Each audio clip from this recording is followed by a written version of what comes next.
Hello there, I'm Lloyd Evans. Welcome to The Bunker. It's time for another voicemail. Today's voicemail is from an anonymous caller. Let's listen to what they have to say. Hey Lloyd, I'm calling from an undisclosed country somewhere in the middle of Europe. I'm married, I've got 2 kids, 8 and 10 years old. I woke up probably around 2 years ago. It was at a meeting, I was very bored, and I looked up the destruction of Jerusalem, and I think the rest is history. Anyway, I had no trouble waking up my wife, which is born into the truth as well,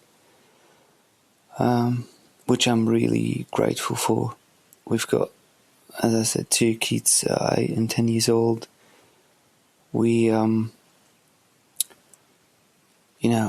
taught them the truth their whole life, they grew up in this, and we went to all the meetings, we went witnessing. We did the family worship, whatever. My question is, how do you go about to tell your kids that you no longer believe in something? Also, we live next to my mum, which is a Jehovah's Witness, and she likes to have our kids over to attend the meetings, and of course she's devastated that we don't go to the meetings, and that makes it really hard. Anyway, I think there might be a lot of people in the same situation, and I was just wondering, how would you go about to tell your kids that you no longer believe in this cult? Thanks for everything you do. I mean, you've done an amazing job in helping me to wake up and to really, find the truth about the truth. So thanks, Lloyd, and all the best to you. Well, thank you. Thank you for that message. I don't envy your situation. It sounds like things are still quite raw for you, because you describe a situation in which you woke up 2 years ago. That's very recent. And in that 2 years, you'll have been through the difficulty, the tension of having a believing wife who you're trying to speak to and hopefully bring around to the fact that she's in a cult. So I've been through that whole situation. That alone is stressful, without there being children in the mix who you've indoctrinated, assuming you were doing the best thing for them. But to have children as well, who you also need to persuade, that's difficult.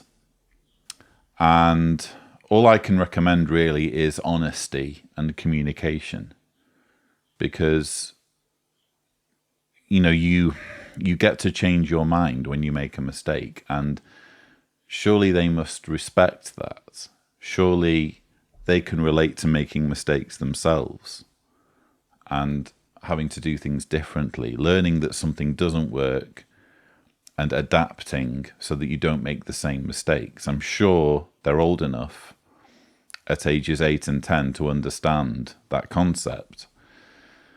Obviously, with children trust their parents, and there may be a trust issue here. 1 minute you're telling me this is the truth, next minute you're telling me this isn't the truth.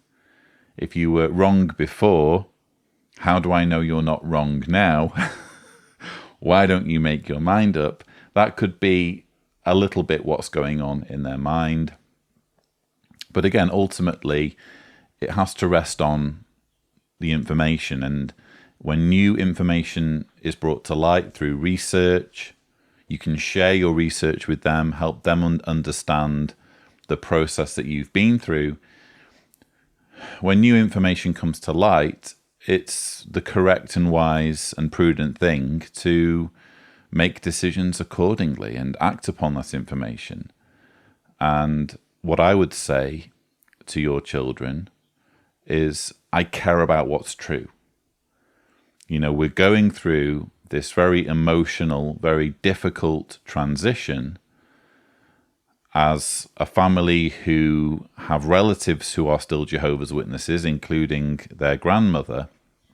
We're going through this painful transition because we fervently realize, because we fervently believe and know that we were lied to and exploited, and we want to do something about that.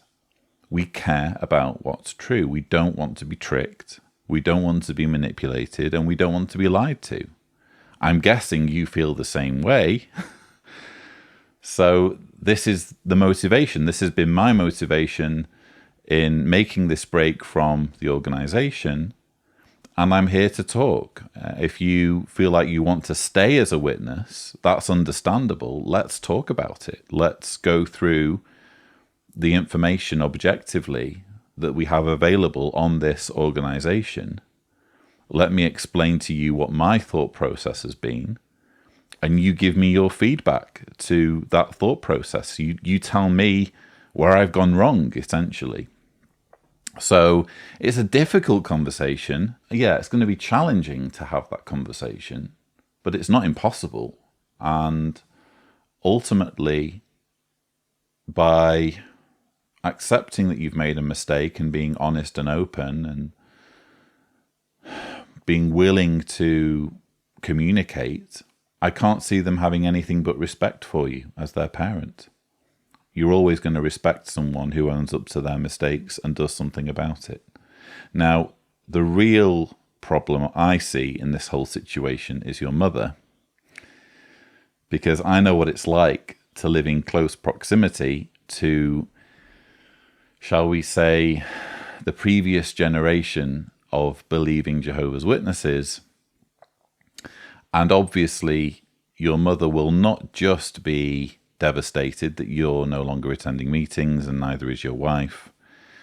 She will be making it her mission to salvage your children. And it sounds like, to some extent, you're kind of letting her do that.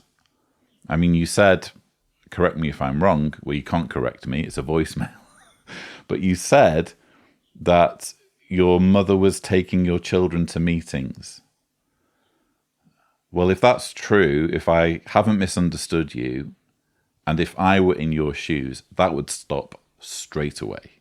There's no way in the world I'm letting the previous generation indoctrinate, take advantage of the youth and naivety of my children and exploit that as an opportunity to make them believe things that they would never believe as adults if introduced to these ideas as adults. That would stop straight away. So probably more pressingly urgent, arguably, than sitting down with your children is the need to sit down with your mother and have a very frank conversation about where the boundaries are, where your boundaries are, and how you feel about any attempts at indoctrination. Because ultimately, if your mother is going to undermine your efforts, then that's going to make things very complicated, especially if she's living nearby and is very involved in your life, which it sounds like that's the case. So I don't know whether any of that's helpful. This is just broad advice. I'm not an expert. Ultimately, you need to navigate these challenges to the best of your ability. Usual disclaimers apply. But yeah, I hope some or all of what I've said is useful to you. If you would like to leave a voicemail, the thing to do is go to speakpipe.com/Cedars, remembering to indicate clearly if you don't want me to broadcast your message on my channel. But that's all we have time for. Don't forget to subscribe to the Lloyd Evans channel for more such videos. And as always, thank you for watching.